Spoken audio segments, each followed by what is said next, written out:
মই আপোনাৰ কাছে চিন্তা কৰি আছো আৰু দেৱতী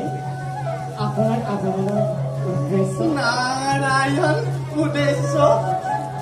হে প্ৰভু কৰোণানিধি দাসক অপৰাধী নকৰিব আপুনি জানো সংবাদ পোৱা নাই সমগ্ৰ স্বৰ্গপুৰী নৰকৰ অধীনত দেৱমাতা অদিতিৰ হতে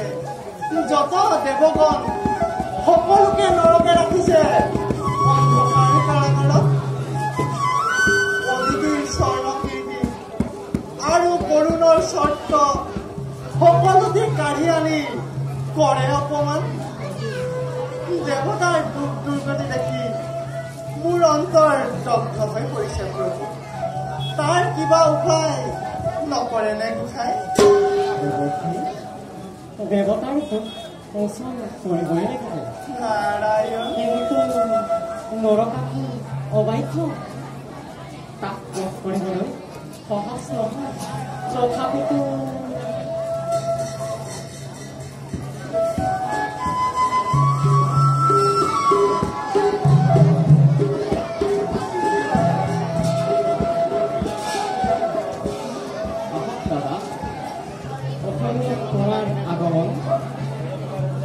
শুনিবলৈ পাইছো তুমি হেনো নৰকাসুৰৰ বধৰ উপায় চিন্তিছা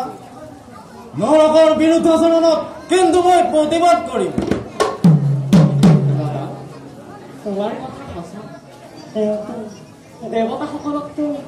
মুক্ত কৰিবই লাগিব তেন্তে তুমি দেৱতাৰ পক্ষ ল'বা কৃষ্ণ ভক্ত যদি বিপদত পৰি মোৰ আশ্ৰয় লয় মই ৰক্ষা কৰিব লাগিব কৃষ্ণ তুমি যদি দেৱতাৰ পক্ষ লোৱা তেন্তে মই নৰকাসুৰৰ পক্ষ ল'ম তুমি সমগ্ৰ সৈন্য সামন্তলৈ দেৱতাৰ পক্ষ লোৱাগৈ আৰু মই অকলে ভীষ্ম সমালৈ নৰকাসুৰৰ পক্ষ লৈ তোমাৰ সন্মুখত থিয়